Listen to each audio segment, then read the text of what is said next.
வணக்கம் நேயர்களே. அனுரகுமார் திசாநாயக்க ஆட்சியில் இப்பொழுது நாடு சரியான திசையில் சென்று கொண்டிருக்கிறது. பிரிட்டன் தூதுவர் பாராட்டி இருக்கின்றார்.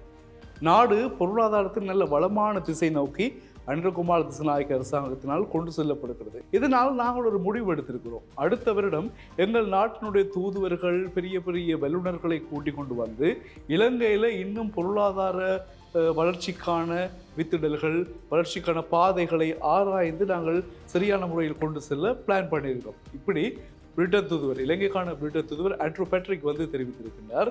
இது விடயம் தொடர்பாக அவர் மேலும் சொன்ன விஷயங்கள் என்று சொன்னால், இலங்கை இப்பொழுது சரியான ஒரு பொருளாதார திசை நோக்கி சென்று கொண்டிருக்கு.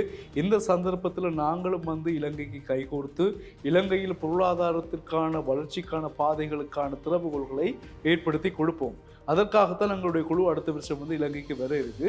இது தொடர்பாக நேற்றைய தினம் நிதி அமைச்சில் நிதி திட்டமிடல் பிரதி அமைச்சர் கலாநிதி கர்ஷன சூரிய பெரும மற்றும் இலங்கைக்கான இங்கிலாந்து தூதுவராக இருக்கக்கூடிய ஆண்ட்ரூ பேட்ரிக் இருவரும் பேசிக்கொண்டார்கள். பேசிக்கொண்ட நேரத்தில் தான் இந்த விடயம் தொடர்பாக ஆண்ட்ரூ பேட்ரிக் குறிப்பிட்டிருக்கின்றார்.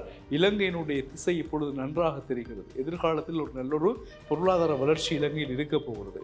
இவ்வாறு சொல்லுகின்ற பொழுது நிதி திட்டமிடல் பிரதி அமைச்சரும் சொல்லியிருக்கின்றார். என்னன்னு சொன்னால், இலங்கையிலிருந்து நாங்கள் சில பொருட்களை ஏற்றுமதி செய்கிறோம். குறிப்பாக ஆடைகள் எங்களுக்கு ஏற்றுமதி வருமானத்தை தருகின்றன. அதே போல் அழகு சாதன பொருட்கள் தருகின்றன.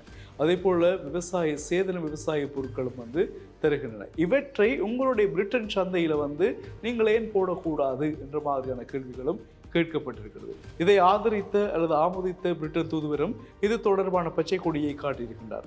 இலங்கையிலிருந்து ஏற்றுமதி செய்யப்படுகின்ற ஆடைகளாக இருக்கலாம், அழகு சாதன பொருட்களாக இருக்கலாம், அதே போல மிக முக்கியமான இந்த விவசாய பொருட்கள் இவையெல்லாம் பிரிட்டன் மார்க்கெட்ல வந்து கொண்டே போட்டால் எங்களுக்கு ஒரு வருமானத்தை வந்து பெற்றுக்கொள்ளக்கூடியதாக இருக்கும். அதே போல பிரிட்டன் வந்து இங்க வந்து பொருளாதார கொள்கையை அல்லது பொருளாதார வளர்ச்சிக்கான பாதைகளை திறந்து விட்டு பெரிய பெரிய தொழிற்சாலைகளை எல்லாம் போட்டு முதலிட்டால் இலங்கையில் உள்ள பலருக்கு வேலை வாய்ப்புகள் ஏற்படுவதற்கான வாய்ப்புகளும் அதிகமாக இருக்கும். எனவே பிரிட்டன் வந்து கால் வச்சதுன்னு சொன்னா அதுக்கு பிறகு எல்லாமே நல்லதாக நடக்கும். ஏனைய நாடுகளும் இங்கே முதலிடுவதற்கு தைரியமாக வருவார்கள்.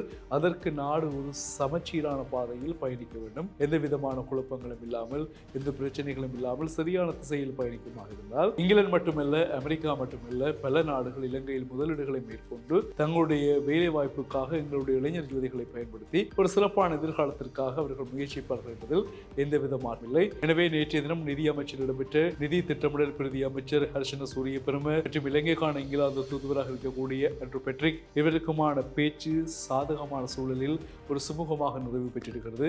அந்த பேச்சுக்கள் வெற்றி பெறும் பட்சத்தில் இலங்கையினுடைய வெளிச்சம் நல்ல பிரைட்டாக இருக்கும், நல்ல மாதிரி இருக்கும். தொடர்ந்து இணைந்திருப்போம் டீம் தமிழுடன்.